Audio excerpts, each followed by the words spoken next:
लगा दो आग, जला दो सब कुछ, इतने टुकड़े कर दो कि नामो निशान मिट जाए इस देश का।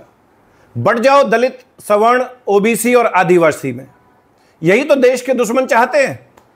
भारत की बर्बादी की चाह रखने वालों ने 2047 में प्रस्तावित गजवाए हिंद की पटकथा लिखनी शुरू कर दी है।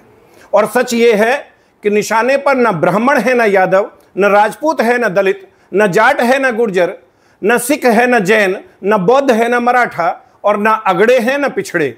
जगह और समय के हिसाब से जातियां बदलेंगी, क्योंकि निशाने पर भारत है, निशाने पर पूरा सनातन समाज है।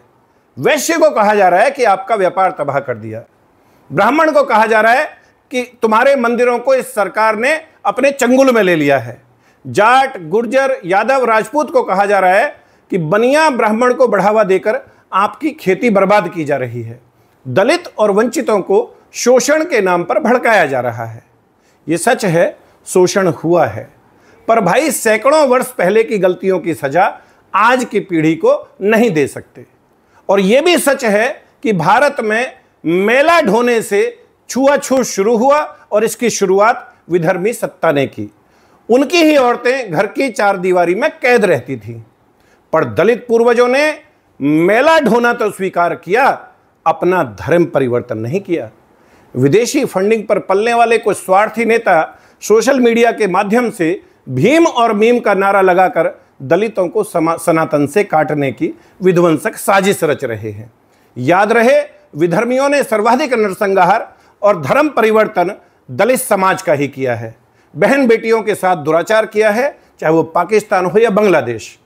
अलीगढ़ मुस्लिम यूनिवर्सिटी, उस्मानिया यूनिवर्सिटी और जामिया जैसी किसी संस्था में दलितों को कोई आरक्षण नहीं है। 370 लगाकर कश्मीर के दलितों को आरक्षण का लाभ नहीं लेने दिया। इतने हिमायती हैं ये दलित भाइयों के। इसीलिए मुंबई यूनिवर्सिटी से इकोनॉमिक्स ग्रेजुएट, अमेरिका की कैलिफोर्निया यूनिवर्सिटी से एमए और PhD, London school of economics से डीएससी, डीलिट, बार एट लॉ, 64 विषयों में मास्टर डिग्री, 16 भाषाओं के ज्ञाता, महान शिक्षाविद और संविधान सभा की मसौदा तैयार करने वाली प्रारूप समिति के अध्यक्ष डॉक्टर भीमराव अंबेडकर ने अपनी पुस्तक पाकिस्तान और भारत का विभाजन में कहा, कोट, इस्लाम एक क्लोज कॉरपोरेशन है। इस्लाम का भाईचारा मानव का सार्वभौम भाईचारा नहीं है।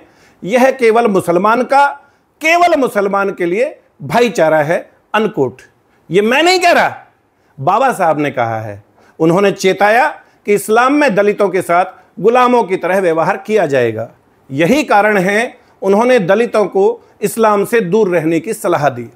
अब बाबा साहब से ज्यादा समझदार आज के कुछ स्वार्थी नेता हो गए हों तो बात अलग है। अभी हाल ही में इटावा में कथा वाचन को लेकर मामला भड़का हुआ है। घटना गलत है, दुर्भाग्यपूर्ण है, परंतु यह विशुद्ध रूप से व्यक्तिगत मामला है। समाज में किसी के साथ भेदभाव स्वीकार नहीं किया जा सकता, परंतु ऐसा माहौल बनाना पूरी तरह गलत है कि ब्राह्मण से इतर पूजा पाठ, सत्संग अथवा कथा वाचन आदि निषेध है। गलतफहमी ना रहे इसलिए स्पष्ट कर दूं, मैं ब्राह्मण नहीं हूं, मैं जातिवादी भी नहीं हूं।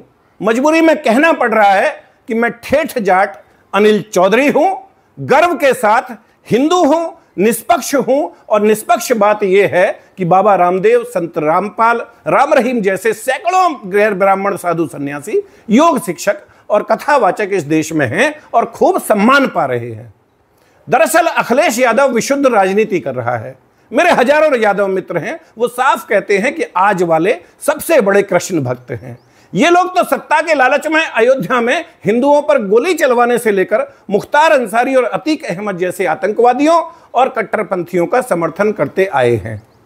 कोई नहीं, लगा लो गले एक दूसरे को भाइयों, तभी बचोगे, और अगर आपस में बटे तो निश्चित रूप से कटोगे। लेकिन इस देश को फर्जी गांधी परिवार से बहुत बड़ा खतरा है। ये लोग सनातन समाज के बीच जातिगत वैमनस्य पैदा करके देश को बारूद के ढेर पर बैठाने की कोशिश में हैं। इस परिवार से बचकर रहना भाइयों। हम पहले ही 1200 वर्षों की गुलामी भुगत चुके हैं, भारत माता का विभाजन सहा है। अब इस साजिश को सफल मत होने दो भाइयों। हर हर महादेव, हर हर महादेव, जय भवानी, जय भीम। और हां, ये पापी परिवार, सनातन विरोधी परिवार चाहता है कि 8-8, 10-10 बच्चे पैदा करने वाले अपनी जनसंख्या बढ़ाकर सनातन को समाप्त कर दें। समाधान बहुत सारे हैं, सभी पर काम जारी है, परंतु फिलहाल जनसंख्या नियंत्रण कानून की मांग को लेकर 11 जुलाई को देश भर के सभी जिला मुख्यालयों पर धरना प्रदर्शन और प्रधानमंत्री जी के नाम ज्ञापन देना सुनिश्चित किया है। जो भी सनातनी इस वीडियो से सहमत हो, वो 11 जुलाई को सुबह 10 बजे अपने जिला कलेक्ट्रेट पर पहुंचकर धरना दें और प्रधानमंत्री जी के नाम ज्ञापन सौंपें। ज्ञापन की PDF आप 9810809050 और 9310073539 पर व्हाट्सएप के माध्यम से प्राप्त कर सकते हैं, लेकिन केवल व्हाट्सएप के माध्यम से। हजारों फोनों का जवाब देना संभव नहीं है और यह विषय किसी राष्ट्रीय हिंदू फ्रंट या जनसंख्या समाधान फाउंडेशन का नहीं, यह सनातन का विषय है। हम सबको एकजुट होना पड़ेगा।